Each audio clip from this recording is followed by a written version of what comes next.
আজকের অনুষ্ঠানের সম্মানিত সভাপতি, মঞ্চে বসা শ্রদ্ধেয় অতিথি এবং আলোচকবৃন্দ, সম্মানিত হেডম্যান কারবারি, এনজিও প্রতিনিধি, নাগরিক সমাজের প্রতিনিধি, সবাইকে আমার আদাব, নমস্কার, কলুঙ্খা, রিকুবায়া, মেঘলাবার।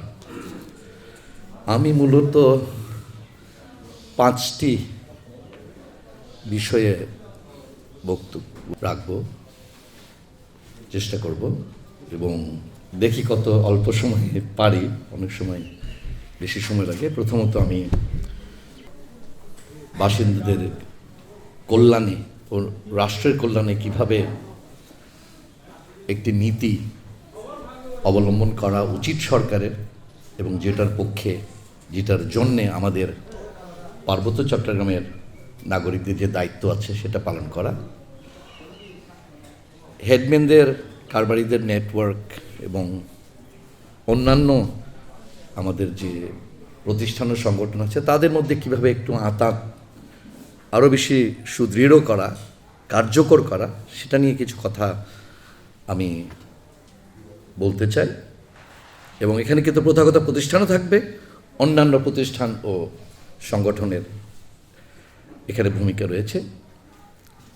আর সব শেষে এরকম আজকের মতো বৈঠকগুলো কিভাবে আরও বেশি ফলপ্রসূ করা যায়, গতানুগতিকতার বাইরে গিয়ে, সেটার বিষয়ে আমি দু একটা কথা বলতে চাইব।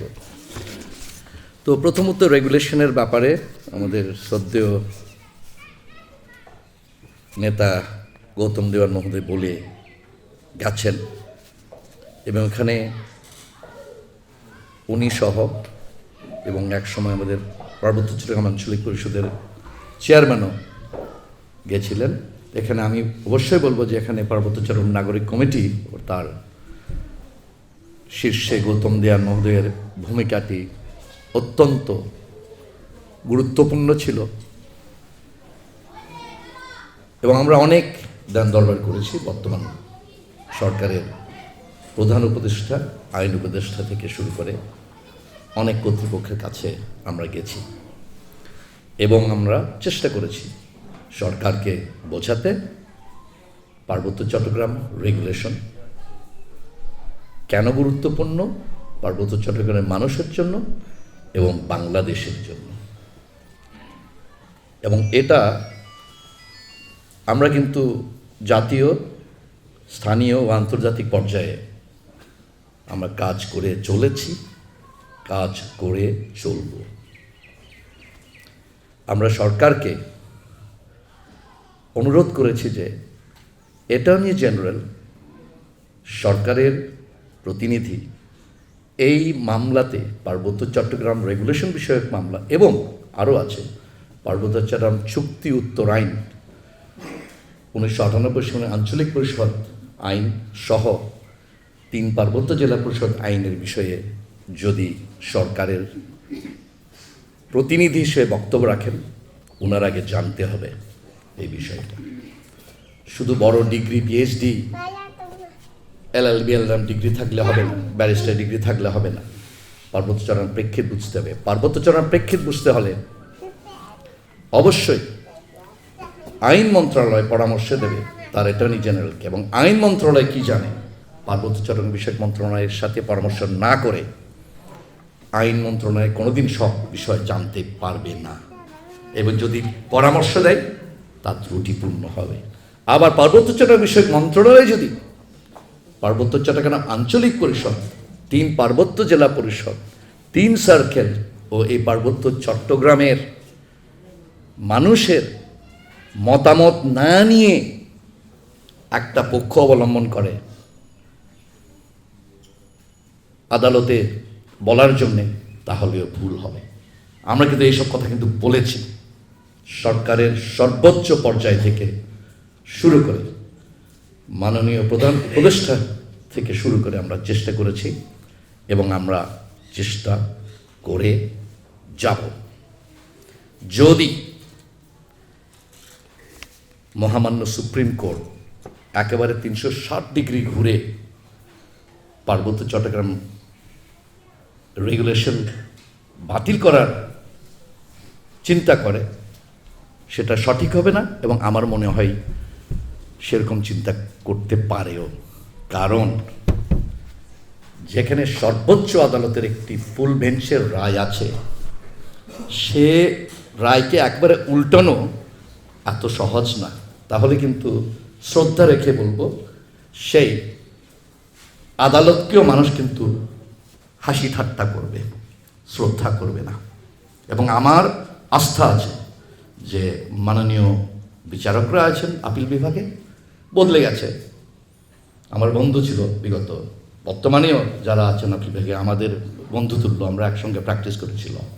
আমার আস্থা আছে যে তারা পার্বত্য চট্টগ্রামের মানুষের বিরুদ্ধে, পার্বত্য চট্টগ্রামের সকল, এখানে কিন্তু আমি একটা কথা বলি, আপনারা অনেকে না জানতে পারেন, পাহাড়ি আর বাঙালি অনেকে জানেন না। অনেকে মনে করেন পার্বত্য চট্টগ্রাম রেগুলেশন কি বলে পাহাড়িদের অধিকার রক্ষা করে, এটা বাঙালি বিরোধী। আমি দুটো জিনিস দিই, অনেকে হয়তো জানেন না। পার্বত্য চট্টগ্রাম রেগুলেশন অনুসারে আসলের চাইতে সুদ হতে পারে না বেশি। এখানে তৎকালীন ডেপুটি কমিশনার আদালতের রায় আছে, আপনি 1 লক্ষ টাকা নিলে আপনার সুদ 1 লক্ষ টাকা হচ্ছে বেশি হতে পারবে না। এটা কিন্তু পাহাড়িও নাই, বাঙালিও নাই, সকল পার্বত্য চরের মানুষের জন্য। কোর্ট ফিজের যে কিছু শিথিলতা রয়েছে পার্বত্য চট্টগ্রামে, কিছু ক্ষেত্রে পাহাড়িরা একটু বেশি, কিন্তু এখানে বাঙালিদেরও সুযোগ আছে, পাহাড়ি বাঙালি না।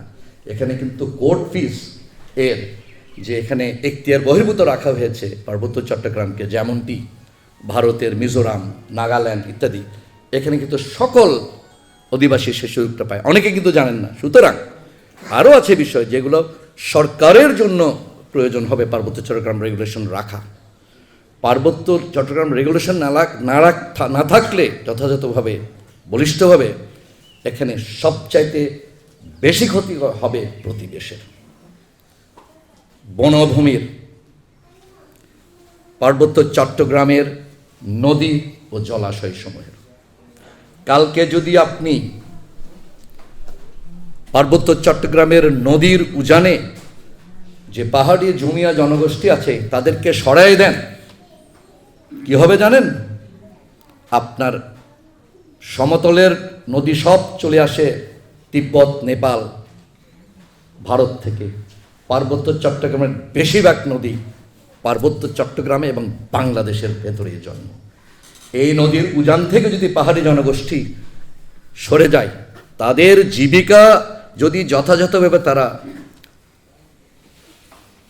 চালাতে না পারে, প্রতিবেশমুখীভাবে স্থায়িত্বশীল জুম চাষ করে বা অন্যান্য স্থায়িত্বশীল ভূমি ও প্রাকৃতিক সম্পদ ব্যবহার, তাহলে মাসুলটা দেবে কেবল পাহাড়ি না, প্রথম মাসুল দিবেন নদীগুলো।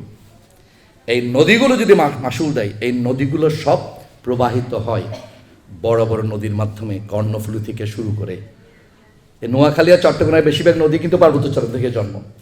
এগুলো চলে, তারপরে পার্বত্য চট্টগ্রাম বন্দরের কি অবস্থা হবে ভেবে দেখেন। এখন যে জাহাজ আসছে, কত দূরে থাকতে হবে সে জাহাজের। কর্ণফুলী নদীর অবস্থা কি হবে? আপনার রাউজানের, রাঙ্গুনিয়ার, ফটিকছড়ির বাঙালি কৃষকদের অবস্থা কি হবে? তারা পানি কোত্থেকে পাবে সেচের জন্য? মাছ কোথায় থাকবে? তো এখানে বুঝতে হবে যে পাহাড়ি আর বাঙালির স্বার্থ একটার সঙ্গে অঙ্গাঙ্গভাবে জড়িত, এবং আমাদের বোঝাতে হবে সরকারকে, সকলকে, যে ভুল করবেন না। সংঘাত যে হয় রাঙামাটিতে, আমি সেদিন এক উচ্চপদস্থ কর্মকর্তাকে বলেছিলাম, রাঙামাটিতে 5 দিন পাহাড়ি বাঙালি সংঘাত হওয়ার ফলে গাড়ি বন্ধ, স্ট্রাইক, চলাচল করতে পারছে না। ঠিক আছে, প্রাণ হারিয়েছে পাহাড়ি একজন বা কয়েকজন আহত হয়েছে, কিন্তু অর্থনৈতিকভাবে ক্ষতিকার হয়েছে বাঙালির বেশি হয়েছে।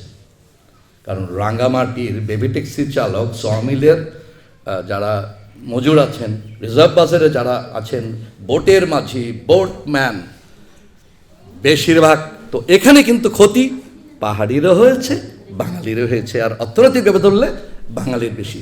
সুতরাং মনে রাখতে হবে, যারা সংকীর্ণ মন নিয়ে এই সংঘাতগুলো সৃষ্টি করেন, নিজের গায়ে নিজে থুতু মারছে।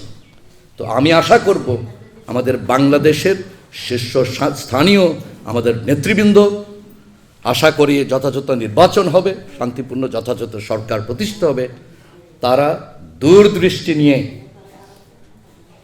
বাংলাদেশের সার্বভৌমত্ব, স্বাধীনতা, বহুত্ববাদ সব কিছু মাথায় রেখে দেশ পরিচালনা করবেন। এখন আমি চলে যেতে চাই একটু করে, যে আমি তো বললামই যে আমি বিশ্বাস করি না যে রিভিউ করে একেবারে পাল্টিয়ে দেবে। তারা কয়েকটা শব্দ অ্যাটর্নি জেনারেল একেবারে সিএসটি রেগুলেশনকে একটা রায় দিয়ে করাটা আমি মনে করি না এটা সম্ভব, এবং আমাদের বিচক্ষণতার দিকেও আমার আস্থা আছে আমাদের আপিল বিভাগের মাননীয় বিচারপতিদের উপর।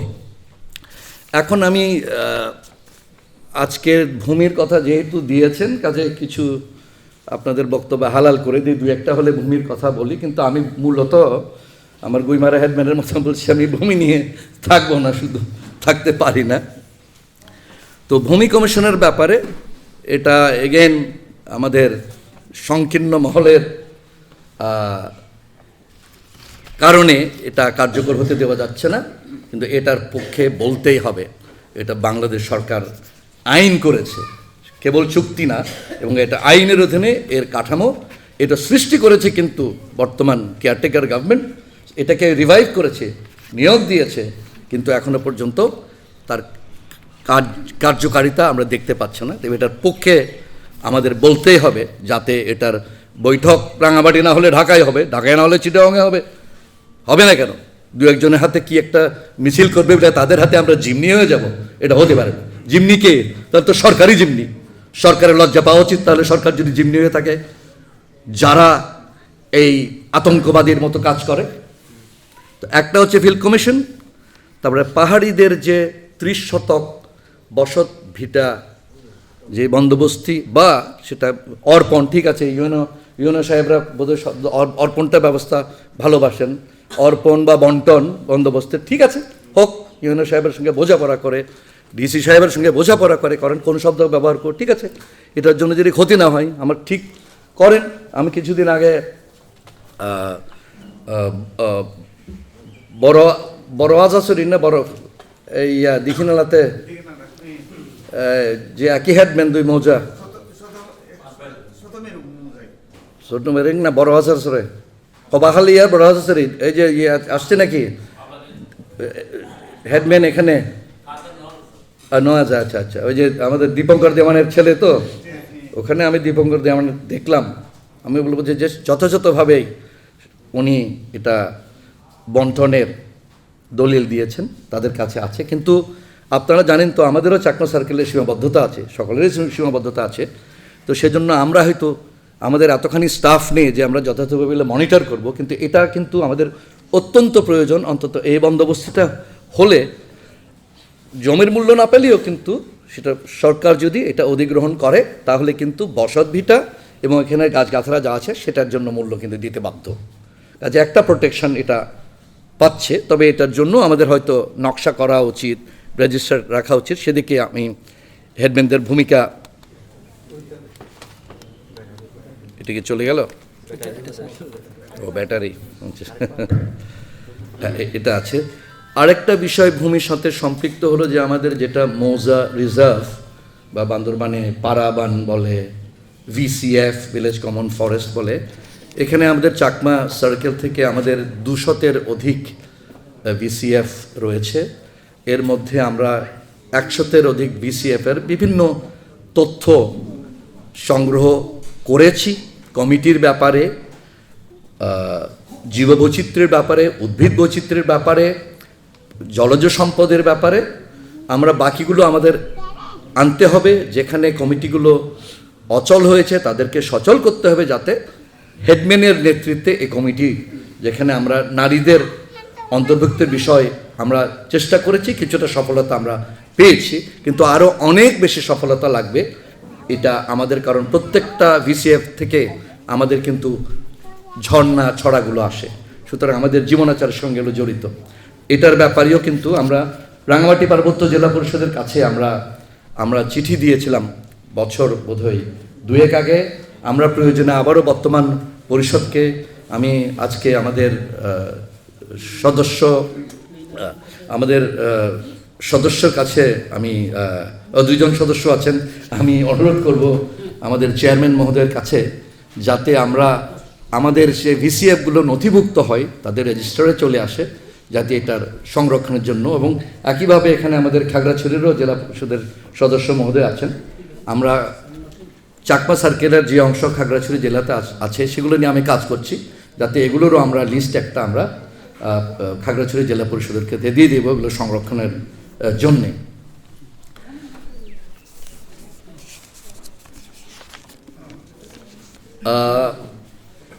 আমি সেদিন শুনেছি, আমি এখনো পর্যন্ত দেখার সুযোগ পাইনি। আমরা জানি যে সরকারের একটি নির্দেশনা ছিল যে প্রত্যেক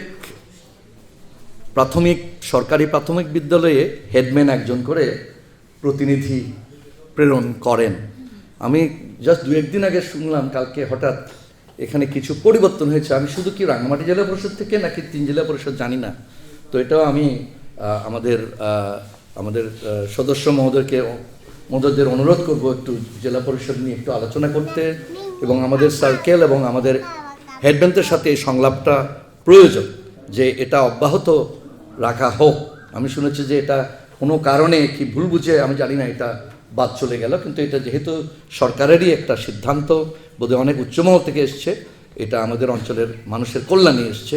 এবং যেখানে আমি বারবার আমাদের হেডম্যানদেরকে বলছি এখানে যদি নারী কারবারি থাকেন তাদেরকে অগ্রাধিকার দেওয়ার জন্য এই প্রতিনিধিত্বের ব্যাপারে সরকারি, এবং এটা যদি চলে যায় এটাকে ফেরত আনার জন্য আমি অবশ্যই জোর দাবি জানাবো। প্রয়োজনে আমরা মামলাও করব, এটা থাকা উচিত জনগণের কল্যাণে। তো এখন পারিবারিক আইনের বিষয়ে একটা কথা, ধন্যবাদ। পারিবারিক আইনের আমাদের পাহাড়ি আইনের ব্যাপারে একটা কথা আজকে অনেকজনের আলোচনা থেকে আসলো। আমাদের অ্যাডভোকেট চঞ্চু আঞ্চলিক পরিষদের সদস্য মহোদয় সেদিন বললেন, আমি একটা মামলা পরিচালনা করছিলাম কয়েকদিন আগে।